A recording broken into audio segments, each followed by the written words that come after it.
बिस्मिल्लाहिर्रहमानिर्रहीम। अस्सलाम वालेकुम जी, मैं नजमुल हसन बाजवा हूँ। नाज़रीन कराम, पाकिस्तान और अमेरिका के दरमियान सूरत हाल बिगड़ती ही चली जा रही है, बहुत ही अजीबो गरीब होती चली जा रही है। अभी ट्रंप साहब आए नहीं हैं, बाइडेन साहब जा रहे हैं। तो ऐसी सूरत हाल के अंदर कि जब 20 जनवरी को मोहतरम ट्रंप साहब ने अपना हल्फ लेना है और जो प्रेसिडेंट ऑफिस है उसको ऑक्युपाई करना है, इससे पहले ही पहले नाज़रीन कराम यूं समझिए जैसे तबाही सी शुरू हो गई है। हर तरफ तबाही, बहुत ही गड़बड़ वाला माहौल हो चुका है। सबसे पहले पाकिस्तान के ऊपर पाकिस्तान के मिसाइल बैलिस्टिक मिसाइल प्रोग्राम के ऊपर पाबंदियां। देखिए, हम बहुत ज्यादा खिलाफ हैं यकीनी तौर पर इस रजीम के। हमने इस रजीम को और जो कुछ अमेरिका ने यहां पर मैंडल किया हमारे मामलात के अंदरूनी मामलात के अंदर, और जिस तरह से इनको बिठाया गया, हम सब इसके मुखालिफ रहे हैं। लेकिन किसी सूरत भी जो कुछ अमेरिका अब हमारे मिसाइल प्रोग्राम के ऊपर पाबंदियां लगा रहा है, वो हमें काबिल कबूल नहीं है। तो उसका बड़ा ठोक वजह के जवाब आया है। ये क्या पाबंदियां हैं, क्यों पाबंदियां, और क्या इसका जवाब है, इसके ऊपर तफसीलन जरा बात करना जरूरी है। ये मैंने आपके सामने रखनी है। दूसरा जो सबसे मोस्ट इंपॉर्टेंट चीज है नाज़रीन कराम, ट्वीट्स वाला मामला बिगड़ चुका है। रिचर्ड ग्रैनल ने समझिए कि लंका ही ढा दी है।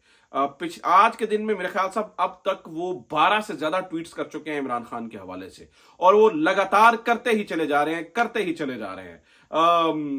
इस वक्त उन्होंने, अभी मैंने देख रहा था कुछ देर पहले, पाकिस्तानी जर्नैलों की बशमूल आर्मी चीफ ऑफ पाकिस्तान, उनकी भी तस्वीर लगा के ट्वीट लगा दिया। तो उनकी ट्वीट से हमें क्या होना चाहिए? खुश होना चाहिए, नाराज होना चाहिए? ये ट्वीट्स किस हद तक हो सकती हैं? क्या ये डिक्टेशन में आती है, या वो हमें सजेस्ट कर सकते हैं, पाकिस्तान को सजेस्ट कर सकते हैं, या ये चीज डिक्टेशन के अंदर आती है? इससे क्या फर्क पड़ेगा? बहुत ज्यादा पाकिस्तानी रिचर्ड ग्रैनल की इन ट्वीट्स को क्यों अप्रिशिएट कर रहे हैं, और किस तरह से ये मौजूदा रजीम के लिए, हमारे रजीम के लिए बहुत ही परेशानी का सबब है। हमारे पावर कॉरिडोर्स में आई पर्सनली नो कि रिचर्ड ग्रैनल की एक एक ट्वीट जो है वो तीर की तरह लग रही है। मुझे इस बात का भी अंदाजा है। तो क्या ये सब सही है?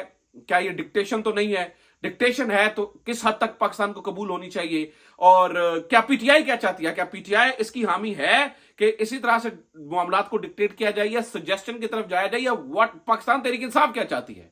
और क्या जब आप देखें जिस तरह से आर्मी चीफ की तस्वीरें लग रही हैं और ये सब कुछ हो रहा है, कौन इसको वेलकम कर रहा है और कौन इसको इसके ऊपर थोड़ा सा अपने आप को हथौला रखने के लिए कह रहा है? सो बहुत सारी चीजें हैं, बहुत ही इंपॉर्टेंट इंफॉर्मेशन आज आपके साथ शेयर करने के लिए मेरे पास मौजूद है। लेकिन सबसे पहले जरा पाकिस्तान के बैलिस्टिक मिसाइल प्रोग्राम के ऊपर जो पाबंदियां लगी उसके ऊपर बात करते हैं।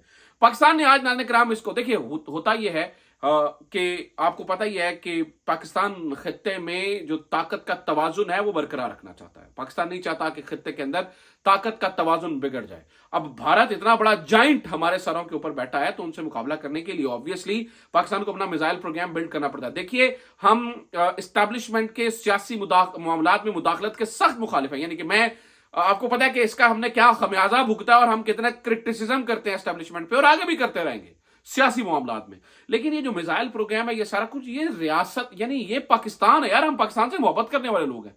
जहां पर पाकिस्तान के खिलाफ कोई काम होगा ना, चाहे वो कोई भी करे, साझा करे, माजा करे, हम उसके खिलाफ हैं। तो पाकिस्तान ने बहरहाल आज इस मामले में ठोक के जवाब दिया है। और कोई भी मुल्क हो नाज़रीन कराम, कोई भी मुल्क हो जो पाकिस्तान के इन मामलात को छेड़ाछाड़ी करने की कोशिश करेगा, हम उसके ऊपर बात करेंगे। तो अल जजीरा ने इसको छापा है, किस तरह से वो मैं आपके सामने रख देता हूं। Pakistan slams US sanctions on ballistic missile programme. तो हुआ क्या? Pakistan has denounced new US sanctions on the country's ballistic missile program as discriminatory and said they put the region's peace and security at risk.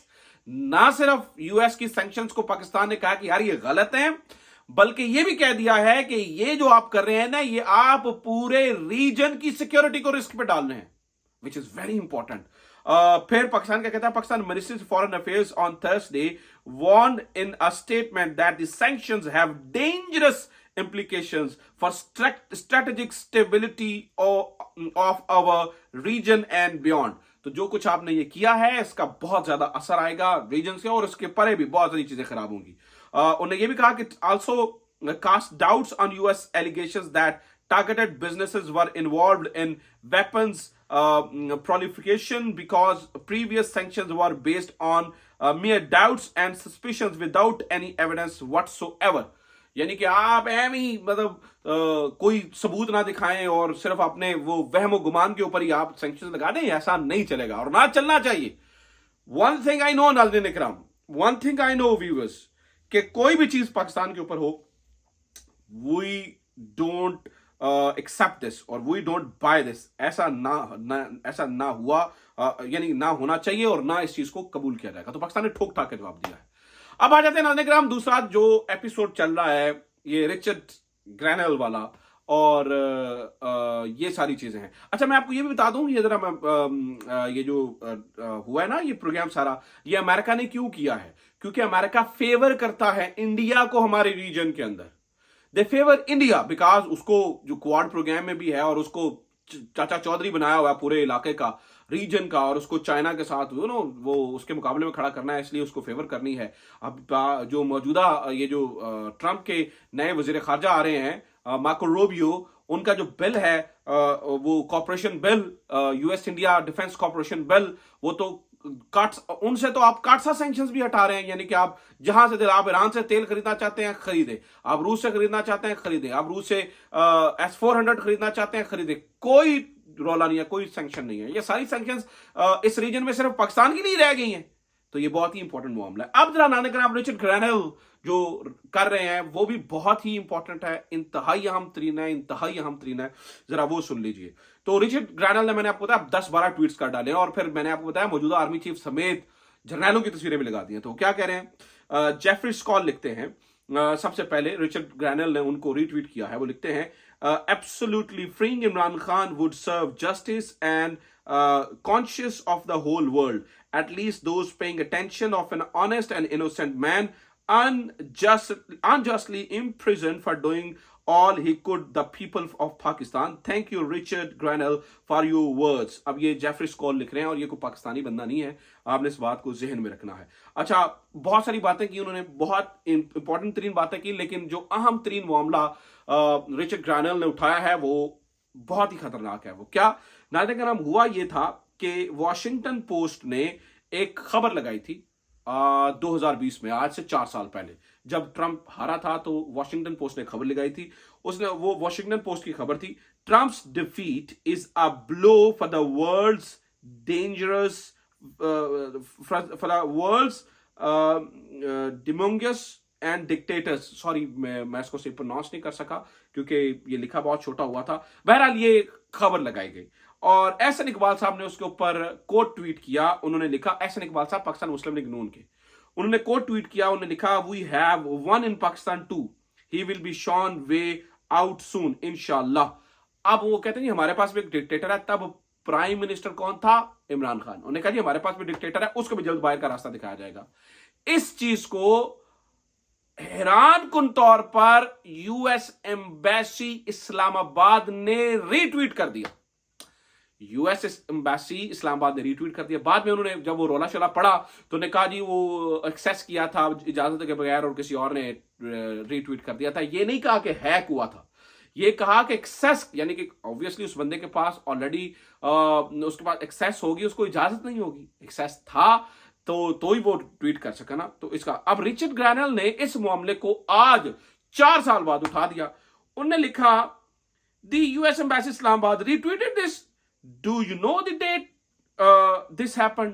तो ये कब हुआ था? तो वो सारी डेट्स निकाल के बताएं कि भाईजान ये 10 नवंबर 2020 को हुआ था और ये सारा मामला जो है वो किया गया था. अब रिचर्ड ग्रैनल के नीचे जो है ना वो सारी चीजें जो है ना वो लगाई गई. अब रिचर्ड ग्रैनल ये इस चीज को वो मेक श्योर कर रहे हैं कि यूएस एम्बेसी को भी पूछा जाए कि भाई दसो एक ही मामला है, ये क्या चीज है, इसको वो ऐसे जाने नहीं दे रहे. अब एक और अकाउंट ने एक ट्वीट किया हुआ था तो रिचर्ड ग्रैनल उसको भी रीट्वीट कर रहे हैं. वो सुनिए जरा क्या है. वो कहते हैं, Richard, my brother, you need to slow down a little. A tout of military establishment in Pakistan stated in a major news network yesterday that each tweet is hitting the establishment like a bullet. At this rate, we will have the first case of death certificate, standing cause of the death by tweets. तो इस चीज को उन्होंने retweet किया हुआ था. फिर एक और रीट्वीट जिसमें कहा गया फेक पीएम शहबाज शरीफ को कहा गया फेक पीएम, और उसके मुकाबले में रिचर्ड को वोट देने के लिए कहा गया।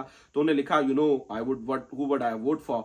ठीक है, तो ये भी उन्होंने लिखा। फिर नाज़रीन इकराम जो सबसे ज्यादा अजीब चीज हुई ना, एक यूएस के अंदर एक ट्रक बैनर लगा हुआ था, पता है एलईडीज के ऊपर लगे होते हैं, तस्वीरें वो मैंने अपने थंबनेल पे भी लगाई है, बाद में आप देख भी लीजिएगा।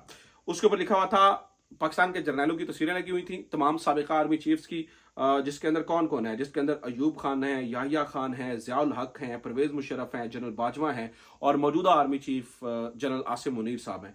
इनकी तस्वीरें लगी हुई थी और उसके ऊपर लिखा हुआ था never won a war, never lost an election, कि आज तक इन्होंने कोई जंग जीती नहीं है और इलेक्शन कोई हारा नहीं है। अब ये बहुत ही सख्त स्टेटमेंट है, बहुत सख्त स्टेटमेंट। इसको भी रिचर्ड ग्रैनल साहब ने रीपोस्ट किया हुआ था, और अकबर साहब हैं को बंदे, उन्होंने इसको लिखा था और रिचर्ड ग्रैनल साहब ने उनको रीपोस्ट किया हुआ था। तो बहरहाल ये मामला, और सिर्फ ये नहीं है, इसके बाद भी 1 2 3 4 5 ट्वीट्स और किए हैं, और आखिरी ट्वीट उन्होंने किया हुआ है जब मैं ये वीडियो रिकॉर्ड कर रहा हूं अभी, तो उसके बाद और भी पता नहीं कितने उन्होंने चंच लाने। उन्होंने कहा जी, US embassy must launch a complaint to cyber crime wing FIA Pakistan to probe who accessed the US Embassy Islamabad Twitter account if you are really concerned about this controversy। तो ये सीन है। इसके बाद उन्होंने ये भी लिखा कि this is when they criticize the sitting US president, did they ever come clean to explain how they were hacked? I don't believe it। तो उन्होंने कहा नहीं, मैं इसके ऊपर यकीन नहीं करता जो सब कुछ कहा जा रहा है। अब ये सारा मामला क्या है नाज़रीन इकराम, देखिए, बहसियत जर्नलिस्ट मैं ये कहूंगा कि I will never ask for the dictation, कि पाकिस्तान को डिक्टेट किया जाए। इमरान खान के दौर में हम इसी चीज को कहते थे, यार मुदाखलत नहीं होनी चाहिए। हाँ, पाकिस्तान ने बहुत सारी चीजों के ऊपर सिग्नेचर्स किए हुए हैं, बहुत सारे मुआहदात पे सिग्नेचर्स किए हुए हैं, तो उसके हवाले से कहा जा सकता है जहां पर पाकिस्तान ने ह्यूमन राइट्स को प्रोटेक्ट करना है, ये सारी चीजें रियासत ने करनी होती है, तो उसके ऊपर कहा जा सकता है कि भाई आपने ये चीजें करनी है। पाकिस्तान उस राह से अब मेरा ख्याल है निकलता चला जा रहा है, कि जहां पे बहुत ज्यादा हमें, और मैं बहसियत जर्नलिस्ट आपको बता रहा हूं कि मैं नहीं पसंद करूंगा डिक्टेट किया जाए, डिक्टेशन नहीं होनी चाहिए। हाँ, लेकिन जरूर बताना, सजेशन जरूर होनी चाहिए कि भाई ये करना है, ये करना है, ये करना है। इमरान खान का क्या मौक़िफ़ है? इमरान खान का भी ये मौक़िफ़ है कि भाई हम डिक्टेशन नहीं चाहते कहीं से भी। वो तो इमरान खान तो एब्सोल्युटली नॉट कहने वाला आदमी है। तो ये बड़ी जबरदस्त डेवलपमेंट्स हो रही हैं, लेकिन अब बहुत खतरनाक हद तक जा रही हैं। जैसे मैंने आपको बताया, जर्नैलों की तस्वीरें और ये सब कुछ अब अचानक जल्दी से बहुत कुछ हो रहा है, बहुत सारी चीजें आउट ऑफ कंट्रोल हैं, अंडर कंट्रोल नहीं है, हद से ज्यादा जो है वो बढ़ी हुई नजर आ रही हैं। तो मुझे लगता है कि चीजें जो है वो और खराब हो सकती हैं, मीनवाइल मजीद खराब हो सकती हैं, और उनका एक और इम्पैक्ट जो है वो आ सकता है। तो ये अब तक की खबरें नाज़रीन किराम, ये अब तक की चीजें हैं। उम्मीद करता हूँ ये वीडियो आपके लिए इन्फॉर्मेटिव रही होगी। वीडियो को ज्यादा शेयर कीजिए, चैनल को सब्सक्राइब भी जरूर कीजिए, आपकी सब्सक्रिप्शन बहुत मैटर करती है। अपना ख्याल रखिए, खुदा हाफिज़, पाकिस्तान जिंदाबाद।